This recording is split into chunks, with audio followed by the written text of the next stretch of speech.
അസ്സലാമു അലൈക്കും വറഹമത്തുള്ള. ഈ ഗ്രൂപ്പിലുള്ള എൻ്റെ ശബ്ദം ശ്രവിക്കുന്ന എല്ലാ സഹോദരന്മാരോടും ഷിഹാബ് തങ്ങൾ ഇസ്ലാം അക്കാദമിയുമായി ബന്ധപ്പെട്ട് നടക്കുന്ന ചർച്ചയിൽ ചില കാര്യങ്ങൾ പറയാതെ വയ്യ.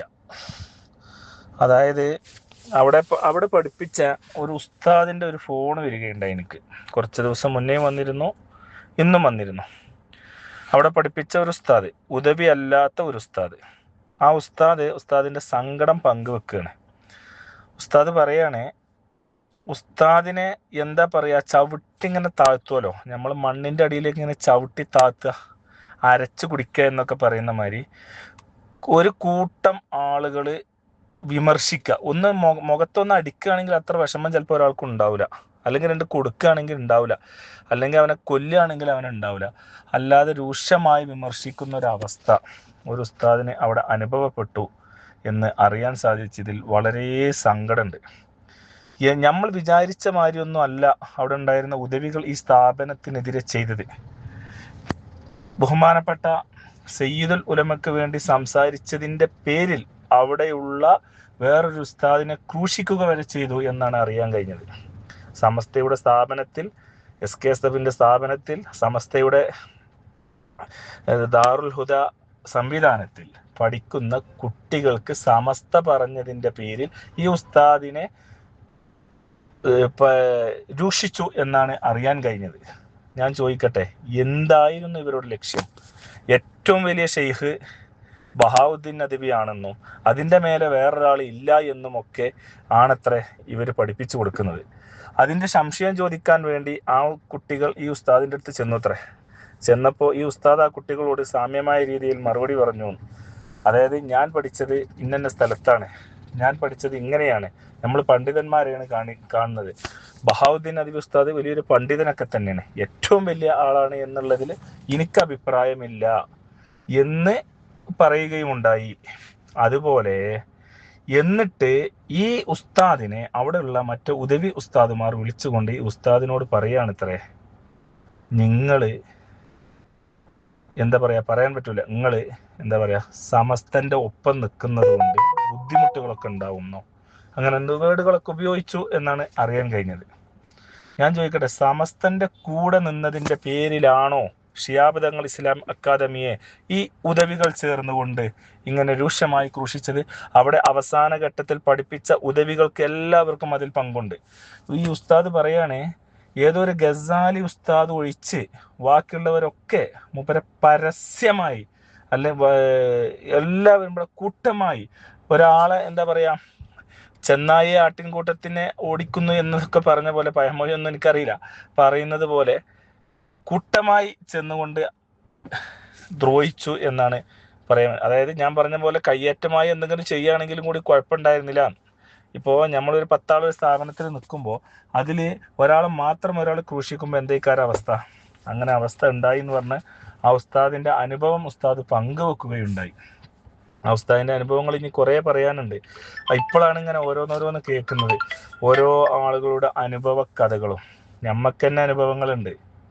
നമ്മൾ സമസ്തയുടെ കൂടെ നിന്നതിൻ്റെ പേരിൽ, സമസ്തയോടൊപ്പം നിന്നതിൻ്റെ പേരിൽ, സമസ്തയുടെ സ്ഥാപനം എന്നുള്ളതിൻ്റെ പേരിൽ, സമസ്തയുടെ സ്റ്റാറ്റസും മറ്റുള്ള കാര്യങ്ങളും വെച്ചതിൻ്റെ പേരിൽ എൻ്റെ കുട്ടിയുടെ മാർക്ക് പോലും അവർ കമ്മിയാക്കിയിട്ടുണ്ട്.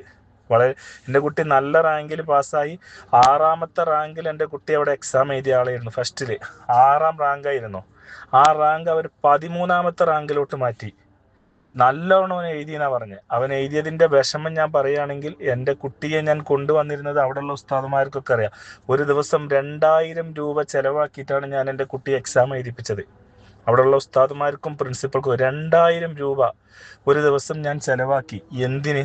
എൻ്റെ കുട്ടിയുടെ കാല് നിലത്ത് കുത്താൻ പറ്റാത്ത സാഹചര്യം ഉണ്ടായിട്ട് പോലും അവിടുത്തെ മാനേജ്മെൻറ്റും അവിടുത്തെ ഉസ്താദുമാരും എനിക്ക് അതിനുള്ള ഇത് ചോദിച്ചു, നിങ്ങൾ കുട്ടികളെ എക്സാമിന് കൊണ്ടുവരി, 2ാമതൊരു എക്സാം വെച്ച് കഴിഞ്ഞാൽ അതിലെഴുതുമ്പോൾ കുട്ടിയുടെ റാങ്ക് ലിസ്റ്റിന് ഇത് സംഭവിക്കുമെന്ന് പറഞ്ഞപ്പോൾ ഞാൻ രാവിലെ വീട്ടിൽ നിന്ന് 8:30 മണിൻ്റെ എക്സാമിന് 6 മണിക്ക് എൻ്റെ തൊഴിലൊക്കെ ഒഴിവാക്കി ഞാൻ എൻ്റെ കാറെടുത്ത് ഒരു ഡ്രൈവറെയും പറഞ്ഞയച്ച് ഞാൻ അങ്ങോട്ട് കൊണ്ടുപോകും, ഞാനില്ലാത്ത ദിവസം.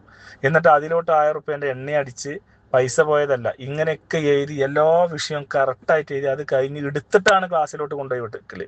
അത് കഴിഞ്ഞ് എടുത്തിട്ടാണ് ക്ലാസ്സിൽ നിന്ന് പുറത്തു കൊണ്ടുവന്നത്. ഇതൊക്കെ ഇങ്ങനെയൊക്കെ കഷ്ടപ്പെട്ട് എഴുതിയിട്ട് പോലും നല്ലോണം പഠിച്ചൊരു കുട്ടിയുടെ മാർക്ക് നമ്മൾ സമസ്തയുടെ കൂടെ നിന്നതിൻ്റെ പേരിൽ ഇങ്ങനെ ക്രൂശിച്ചിട്ടുണ്ടെങ്കിൽ ഇതുപോലെ എത്ര കുട്ടികളെ സമസ്തയോട് കൂടെ നിന്നവരെ ഇതാക്കിയിട്ടുണ്ട്. അല്ലാത്തവർക്ക് അവർ മാർക്കും കൂടുതൽ ഇട്ട് കൊടുത്തിട്ടുണ്ട് ഇല്ലേ. എന്നിട്ട് അവർ നമ്മളെ കുട്ടികളൊന്നും വിളിച്ചില്ല. നമ്മളെ കുട്ടികളൊന്നും വിളിച്ചില്ല. വേറെ അവർക്ക് വേണ്ടപ്പെട്ട കുട്ടികളെയും വേണ്ടപ്പെട്ട രക്ഷിതാക്കളെയൊക്കെ വിളിച്ച് അവർക്ക് വേണ്ടപ്പെട്ട ഓരോ സ്ഥാപനത്തിൽ അവർ അവസരം ഉണ്ടാക്കി കൊടുത്തു.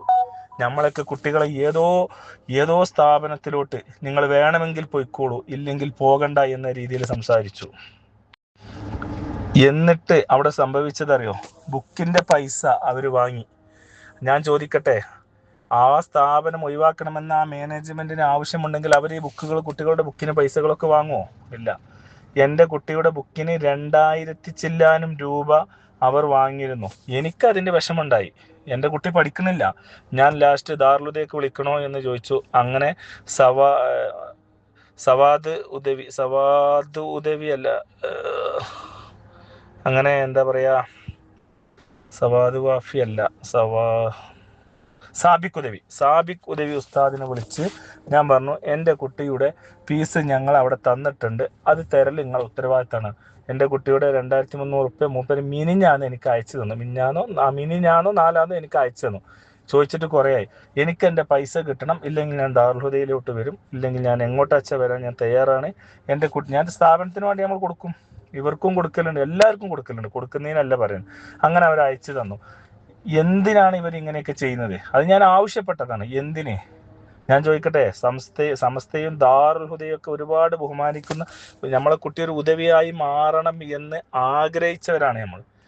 ഇവരുടെ ഒരു ചർച്ച 3 വർഷം മുന്നേ എന്നോട് വേണ്ടപ്പെട്ട ഒരാൾ പറയാണ്, അവിടെ ഒരു ഒരു ഇ കെ ദാരിമി ഒക്കെ ഉണ്ടല്ലോ, അവരൊക്കെ വിചാരം എന്താണ്? അവരൊക്കെ എന്താ കരുതിയിട്ടുള്ളത്? അവിടെ ദാറുൽഹുദന്റെ പ്രോട്ടോകോൾ വന്നിട്ട് എന്താണെന്നറിയോ? ഉദവികൾ 20 ഉസ്താദുമാരുണ്ടെങ്കിൽ 15 ആളും ഉദവികൾ വേണമെന്നാണ്. അങ്ങനെ ഉദവികളെ ഒഴിവാക്കണം എന്നൊക്കെ പറയുന്നുണ്ട് എന്നൊക്കെ പറഞ്ഞ ഒരാൾ എന്നോട് കുറെ മുന്നേ സംസാരിച്ചതാണ്. അതുപോലെ പല അനുഭവങ്ങളും ദാറുൽഹുദയിൽ പോയപ്പോൾ ഉണ്ടായ ഒരു അനുഭവം ഞാനത് പങ്കുവെക്കുന്നില്ല. അതൊക്കെ പങ്കുവെച്ച CCTV ഉണ്ടെങ്കിൽ ദാറുൽഹുദയിൽ പോയി പരിശോധിക്കാം. അതേപോലെ ദാറുൽഹുദയിൽ ഇവർ രക്ഷിതാക്കളെ വിളിച്ച് മീറ്റിങ്ങിൽ നമ്മളെ ഒന്നും വിളിച്ചിട്ടില്ല. ഞങ്ങൾ കുറച്ച് ആളുകളും പോയി, നമ്മളെ വിളിച്ചിട്ടേ അല്ല. ഈ പറയണ സാബിക് ഉദവി ഉസ്താദ് ആയിക്കോട്ടെ, സിയാദ് ഉദവി ഉസ്താദ് ആയിക്കോട്ടെ, അവർക്ക് വേണ്ടപ്പെട്ട ആളുകളെ വിളിച്ച് അവർക്ക് വേണ്ടപ്പെട്ട പേപ്പറുകൾ ശരിയാക്കി, അവർക്ക് വേണ്ടപ്പെട്ട ആളുകൾക്ക് ഇത് ശരിയാക്കി, അവരോടൊപ്പം നിൽക്കുന്ന രക്ഷിതാക്കളുടെ മേൽ മൂർച്ച കൂട്ടി അവർ പല രീതിയിൽ പല വഴിക്ക് അവർ നീങ്ങി. ഞങ്ങളൊന്നും വിളിച്ചില്ല. നമ്മളും റിസ്ക് എടുത്തുകൊണ്ട് ഇവിടുന്ന് ദാറുൽഹുദയ്ക്ക് അന്നത്തെ മീറ്റിങ്ങിന് പോയി. അവിടെ അന്ന് CCTV ഉണ്ടായിരുന്നു. അവരന്ന് ക്യാമറ വീഡിയോ പകർത്തിയിട്ടുണ്ടായിരുന്നു. ആ ക്യാമറ വീഡിയോകൾ പരിശോധിച്ചാൽ അവിടെ എന്താണ് സംഭവിച്ചത്, നമ്മളൊക്കെ എന്താണ് പറഞ്ഞത് എന്നുള്ളത് കാണാൻ കഴിയും. പച്ച നുണ മറ്റുള്ളവർ പ്രചരിപ്പിച്ചിട്ടുണ്ടായിരുന്നു. ബഹുമാനപ്പെട്ട ഷാഫിയാജി അവിടെ ഉണ്ടായിരുന്നു. ബഹുമാനപ്പെട്ട ഏതൊരു വാപ്പുഹാജി എന്ന് പറയുന്ന ഒരു വ്യക്തിയും റഫീഖ് ഉദവി എന്ന് പറയുന്ന അവിടുത്തെ മെയിൻ ആളും ഒക്കെ അവിടെ ഉണ്ടായിരുന്നു. അവരൊക്കെ നമ്മളൊന്നും പറയുന്നത് ചെവി കൊള്ളാതെ മറ്റുള്ളവർ ദാറുൽഹുദയെക്കുറിച്ച് മാത്രം പറയുന്ന ആ പൊങ്ങച്ചങ്ങൾ മാത്രം കേട്ടുകൊണ്ട് നമ്മൾ പറയുന്നതിന് ഒരു വില പോലും കൽപ്പിക്കാതെ അവരിൽ അടിച്ചാക്ഷേപിക്കുകയാണ് ചെയ്തത്. എന്തിനു വേണ്ടി? നമുക്ക് വളരെ സങ്കടമുണ്ട് ഈ കാര്യത്തിൽ. എല്ലാ ഭാഗവും കേൾക്കണ്ടേ? ഒരു ഭാഗം മാത്രം കേട്ടാൽ മതിയോ? ഒരു ഭാഗം മാത്രം കേട്ടു അവര്. എന്നിട്ട് ഈ സ്ഥാപനത്തെ ഇല്ലായ്മ ചെയ്തു. അതിലൊരു പങ്ക് അവർക്കുണ്ട്. ഈ സ്ഥാപനം ഇല്ലായ്മ ചെയ്തതിൽ ദാറുൽഹുദയുടെ കുട്ടികൾ അവിടെ പഠിപ്പിച്ച ഉദവികളായ ഉസ്താദുമാർക്കാണ് 100-ൽ 99% എന്ന് ഞാൻ ആണയിട്ട് പറയും. എവിടെ വേണമെങ്കിലും പറയും. ദാറുൽഹുദയിൽ പഠിച്ച് അവിടെ പഠിപ്പിച്ച എല്ലാ ഉദവികളെയും അല്ല പറയുന്നത്, അവിടെ പഠിപ്പിച്ച ഉദവികൾക്കാണ് അതിന് ഉത്തരവാദി. അവരാണ് ഫിത്ന ഉണ്ടാക്കിയത്, അവരാണ് തിരുത്തിട്ട് കൊടുത്തത്, അവരാണ് കുട്ടികളുടെ ഉള്ളിൽ വിഷമിട്ട് കൊടുത്തത്. നിന്റെ ചെറിയ ഒന്നും അറിയാതെ ചെറുക്കൻ അവർ ഉസ്താദിനെ പഠിക്കണം. ബഹുമാനപ്പെട്ട ബഹാവുദ്ദീൻ നദവി ഉസ്താദ് ഒരു പണ്ഡിതനാണ്. നമ്മൾ മുമ്പരെ കണ്ട അത്ര ബഹുമാനത്തോടു കൂടി കാണുന്ന ആള്. അതായത് ഒരു പണ്ഡിതനാണ്, സമസ്ത മുഷാവറ അംഗാണ്. പക്ഷേ ചെറിയ കുട്ടികളുടെ ഉള്ളിൽ പോലും അവിടെ പോയപ്പോൾ നമ്മളൊക്കെ സമസ്ത പഠിപ്പിച്ചു കൊടുക്കണോണ്ട് അറിയാം. വേറൊരു കുട്ടിനോട് സയ്യിദുൽ ആരാന്നും ശംസുൽ ആരാന്നൊക്കെ ചോദിച്ചാൽ ചിലപ്പോൾ ചില കുട്ടികൾക്ക് അറിഞ്ഞോളണമെന്നില്ല. പക്ഷേ എൻ്റെ കുട്ടിനോട് ഞാൻ പറഞ്ഞടാ അങ്ങനെ ഇങ്ങനെയൊക്കെ ഉണ്ട്, എന്തൊക്കെയാണ് കേൾക്കുന്നത്, അങ്ങനെ ഇങ്ങനെ എന്നൊക്കെ പറഞ്ഞപ്പോൾ ബഹാവുദ്ദീൻ നദവി ഉസ്താദ് ഞങ്ങളെ വലിയ ഉസ്താദല്ലേ, ഇത് ഒന്നിൽ പഠിക്കണ എൻ്റെ കുട്ടി ചോദിച്ചതാ. അപ്പൊ എത്രത്തോളം ഉണ്ട് അവരുടെ വിഷത്തിന്റെ കുത്തിവെപ്പ് എന്നുള്ളത് മനസ്സിലാക്കണം. ബഹാവുദ്ദീൻ നദവിനെ പഠിപ്പിക്കണം, ദാറുൽ ഹുദ കൊണ്ട് നടത്തിയത് മൂപ്പരാണ്, ദാറുൽ ഹുദയെ കുറിച്ച് പഠിപ്പിക്കണം, എല്ലാതും പഠിപ്പിക്കണം. ദാറുൽ ഹുദന്റെ സ്ഥാപനമാണല്ലോ. അതുപോലെ ഇപ്പുറത്ത് സമസ്തയെയും അതിന്റെ ഘടകങ്ങളെയും പഠിപ്പിക്കണം എന്നാണ് എനിക്ക് പറയാനുള്ളത്. പക്ഷെ അവരൊന്നും അത് ചെയ്തില്ല. അവരെന്തെല്ലാം ചെയ്തു എന്നുള്ളതൊക്കെ അറിയണമെങ്കിൽ നേരിട്ട് കണ്ട അനുഭവസ്ഥർ എന്നുള്ള നിലക്ക് കുറേ കാര്യങ്ങൾ പറയാനുണ്ട്.